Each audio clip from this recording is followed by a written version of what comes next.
Hey guys, Xoranath here. Today I'm going to go over 10 things that I wish I knew when I started playing Element Fission.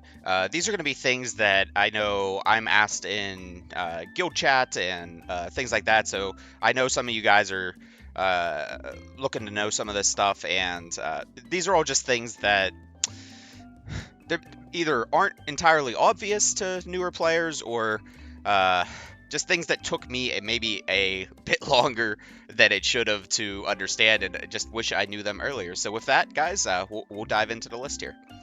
All right, guys, for this one, I want to teach you about the storage system. This was something I didn't learn about until a little bit into the game, and it would have made life a little bit easier. So there is a little button down here for storage, and if we go here, the issue I was running into was even though I upgraded my storage here, or the element slots all the way up, and I was still just collecting a bunch of elemons through all the the free summons they give you and all that kind of thing, and I was constantly hitting my cap, and my in-use box was very just full of elemons. What you can do is so for all of your like dupes and just your pools, the units you're not actually using, you can take them from your in-use box and put them in the element bank, and the element bank does not count against your your elemon cap up here. So I have a couple of units here that I've summoned.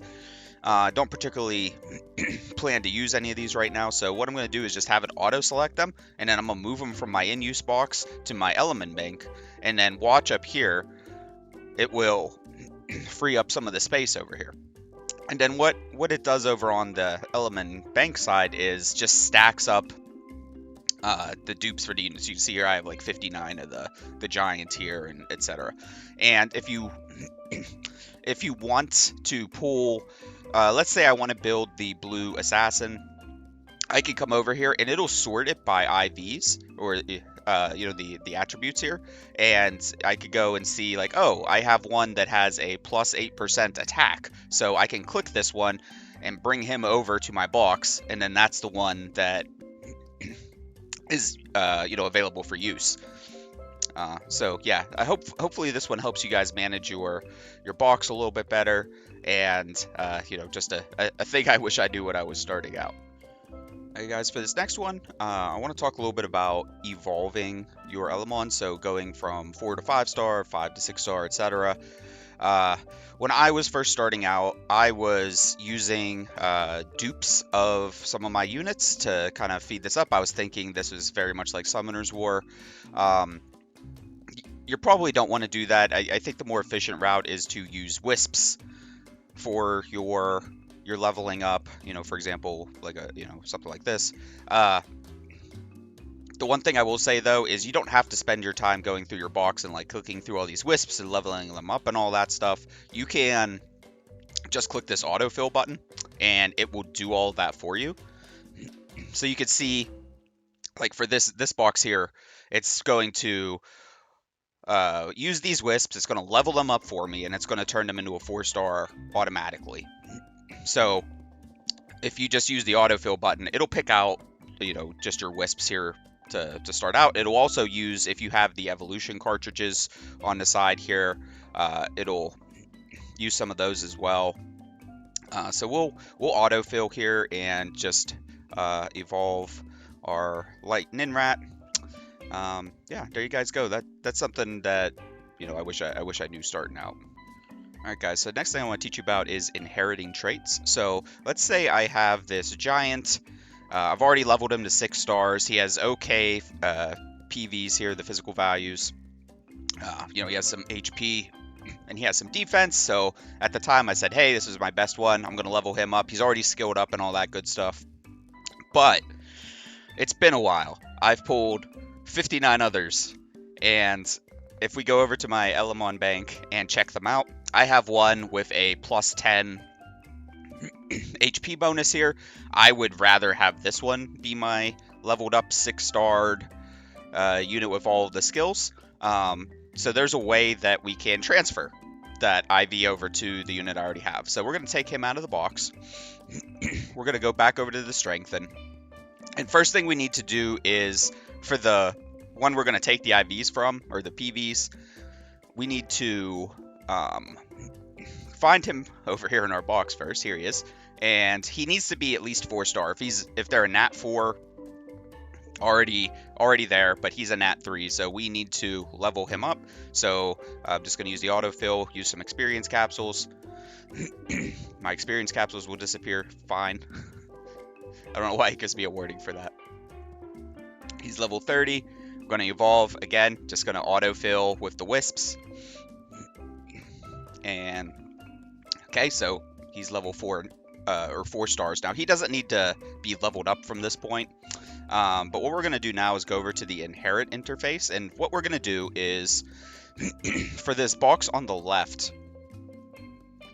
we're going to pick our fully leveled skilled up one. So this is our level, level 60. He has all the things, right? And then that new one that we just leveled up that has the desired PVs, we're going to put him over in the box on the right.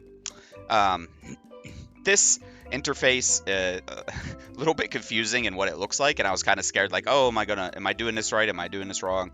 This is how it's supposed to be. So your fully leveled up 6-star unit on the left, the 4-star unit that you want to take the IVs from on the right. And then we're just gonna spend some gold, hit start. It's gonna, give us some warning screens. Fine. And so what has happened here is now, if we go and look at our 6-star unit, we'll go click. He now has the plus 10 HP. And then now the 4-star has whatever we had on our original one. I don't remember what that was.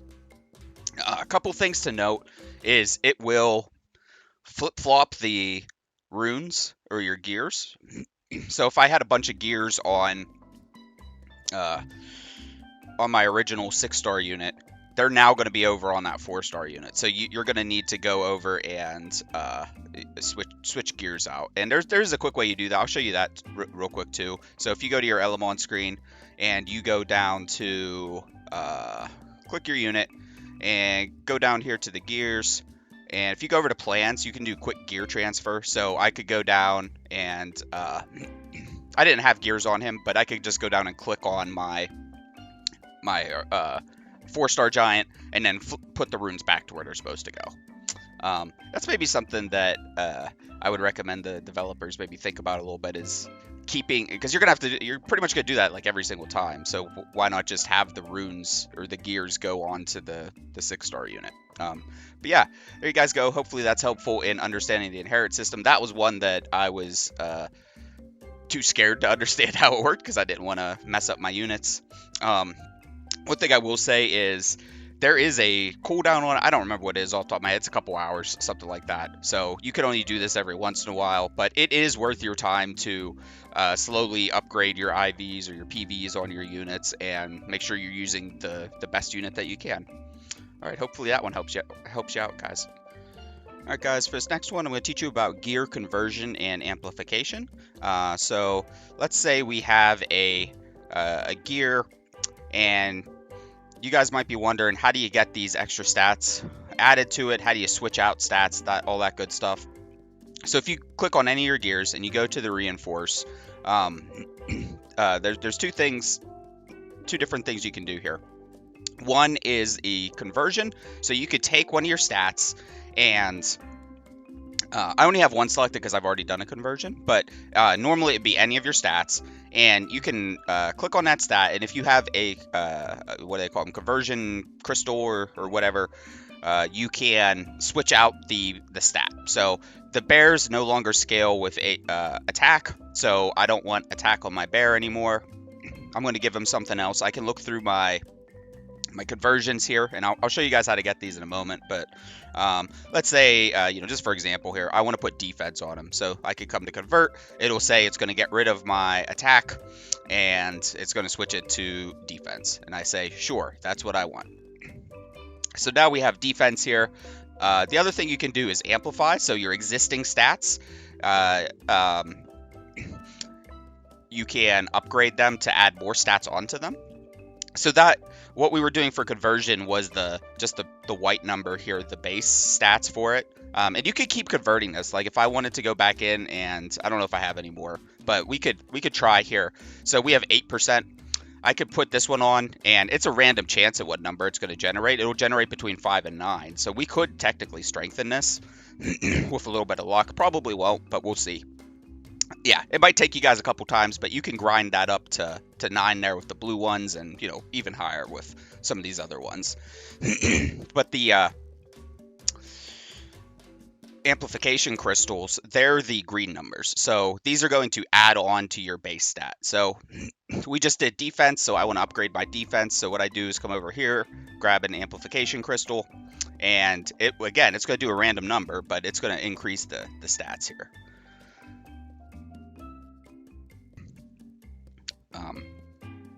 Yeah, and same thing with this. You can keep grinding this up. So we hit 4%, which is like the lowest we could hit with the purple. I'm going to go in, try again, see if we get lucky, see if we get a better roll. Nope. Sometimes this takes a couple times. It might take, you know, it's just RNG. See, we got up to 6 with that one.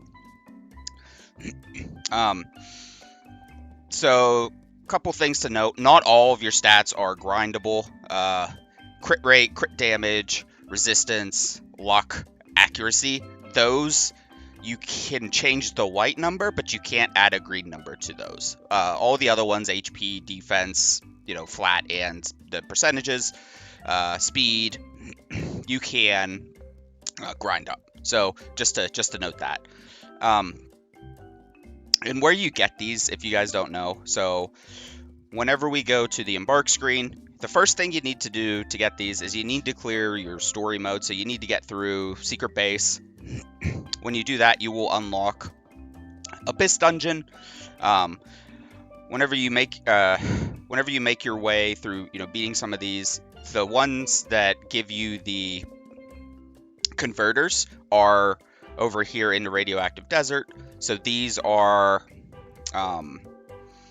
the ones that change the white number. So if you want to farm for a specific conversion gem, you have to pick the radiator element that drops for that gear, because they're specific to each gear. So this one, you can get the, you know, bash converter, for example, or swift, etc.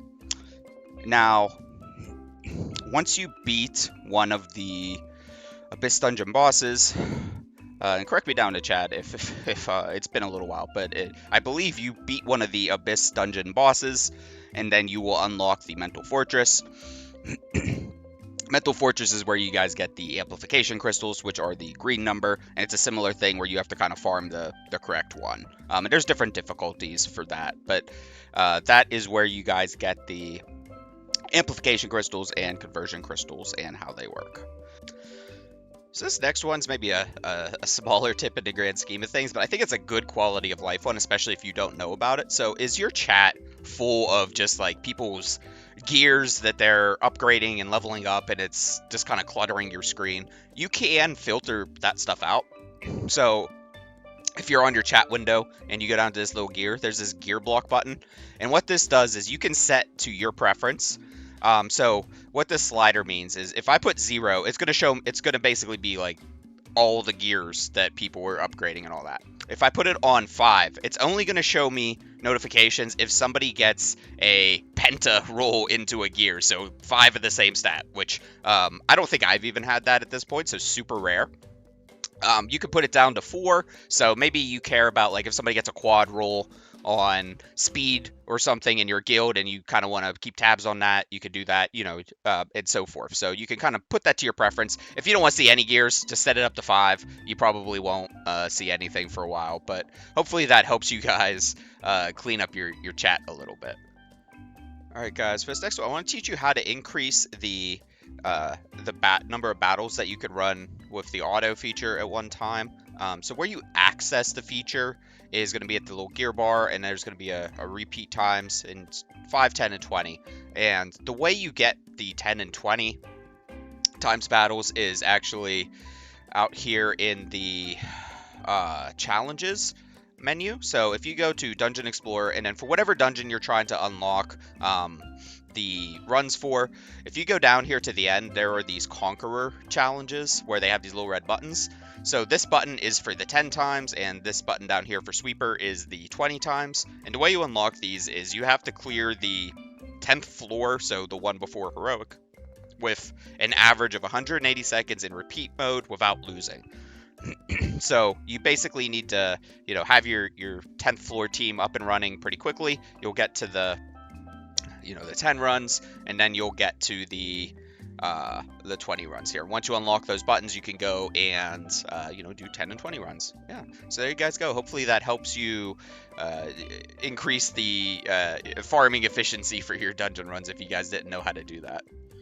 Alright guys, for this next one I want to teach you a little bit about how batch sell works in your gear inventory. So if we're in our gear inventory screen, we can go up and we can use this batch sell feature. There's a little gearbox here. You can set basically what you want to sell. So you can tweak for each star level, so however many stars the gear is, what you want. So if I go down to 1 star, I don't want any 1-star gear. So I said even if it's legendary, I don't want it. So if I put legendary, it'll basically select all of them and sell it. If for 5 stars, I say I don't want any normal or common, so any of the green or the white runes. I only want to even consider blue runes. You could do purple or whatever level of scrutiny you want. You can set that here. Also, there's little check boxes, so you can pick if you wanted to scan for gears that are on your units or not. And then you can also, if you want to sell the flat HP attack and defense for slot 2, 4, 6, you can do that. So that's, if you guys know, for 2, 4, and 6, they can either be plus additive stats or percentage, multiplicative stats. Generally, people run the percentage stats over the plus stats, so you can opt to sell those if you want. You could also go in and really tweak things.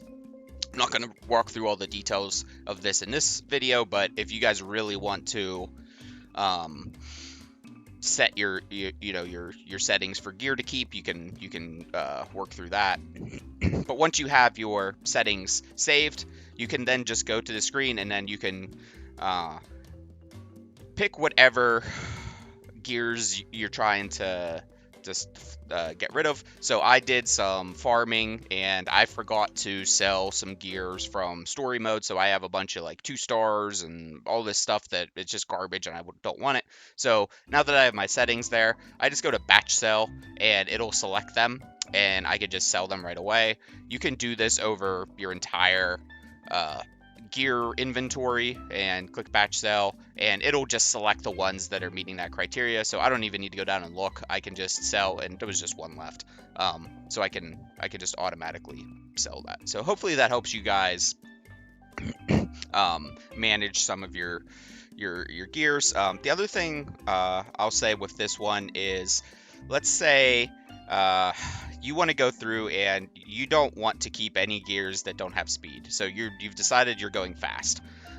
You can go in and click this exclude speed button and then this little X, and it'll only show you gears that don't have speed. And then you can go in and say, oh, why do I have this gear? I don't want this. So I'm going to get rid of this one, and then I'm just going to sell off this gear. And that's another way to, you could try to figure out if you want all these gears without speed. Maybe you do. There's some use cases for them, but that's one way if you're trying to look for ways to clean out your inventory. So hopefully that's helpful for you guys. All right, guys, for this next tip, I'm going to take us to Classic Arena.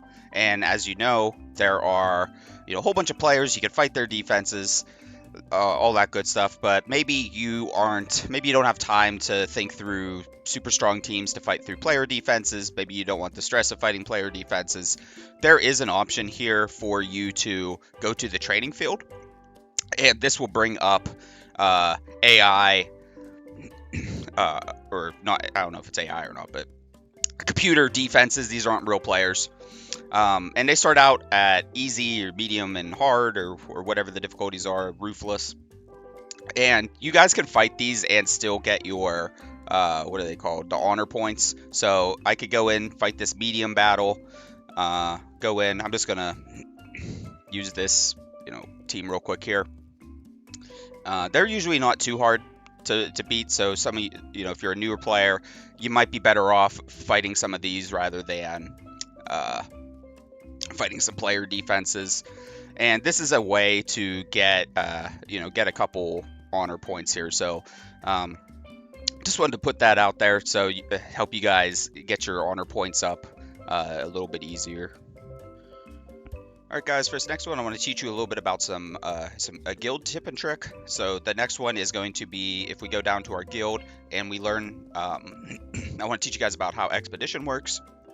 So if you go to expedition, and this resets every week, there's some different boxes here, and you might wonder what these are. So it's going to give you instructions for what the challenge is. So the basic quell is, you know, it's just defeat any abyss boss. We have L&D quell, defeat any light or dark abyss boss, etc.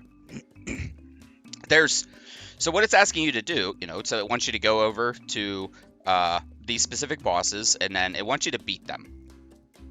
Once you defeat it, a couple things will happen. One, you will get individual score. So your highest score that you accomplish, it's not cumulative, so it's whatever your highest was. So my highest, you know, damage for this particular run was, so far, was, you know, 13.9 here.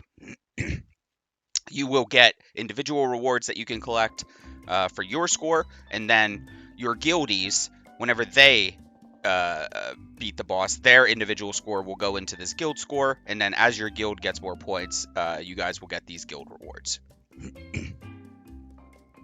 And it's, yeah, and like I said, it's very important to note that they aren't asking you to defeat the light or dark abyss bosses like a whole bunch of times. You can keep fighting them to try to increase your highest score, but it's like, if I get 13 million and then I get 12 million, that 12 million isn't going to do anything at all for this screen. So just want to make sure you guys do that. So yeah, go help your guild, get yourself some rewards, do all of the battles each week, and at the end of the week, you're going to get rewards. So depending on how good your guild did, you'll get these boxes that you can click in on, and it'll give you just a bunch of stuff. Yeah, so there you guys go. Hopefully that's helpful in understanding how expedition works. Alright guys, another guild one, and I can't remember if I talked about this in another video or not, but I'll do it again, just in case. So for survival simulation, and this, to get to survival simulation, it's off of this purple tower out here. This is all your guild stuff. You go over to survival simulation, and this screen pops up. There's 5 different bosses, different elements. They're the Colossuses. The idea here is you get 5 survival coins every week, and you can, you know, if you really want, purchase additional ones with gems. You get 5 attacks to do damage to whichever Colossus you want. You could do all 5 into Frosty, for example. You could do 1 into all of them. However, you know, you want to play it. What you're trying to accomplish, though, is trying to get your personal damage up. So there's a little bar here, and this is cumulative. So you go in, you fight Frosty, you're going to do some amount of damage. That will fill up your bar by that amount. You're trying to aim for 10 million damage. Once you hit 10 million damage on any of the bosses, you will get a reward at the end of the week. It doesn't matter what else your guild did. You will get Illyrium once you hit 10 million damage.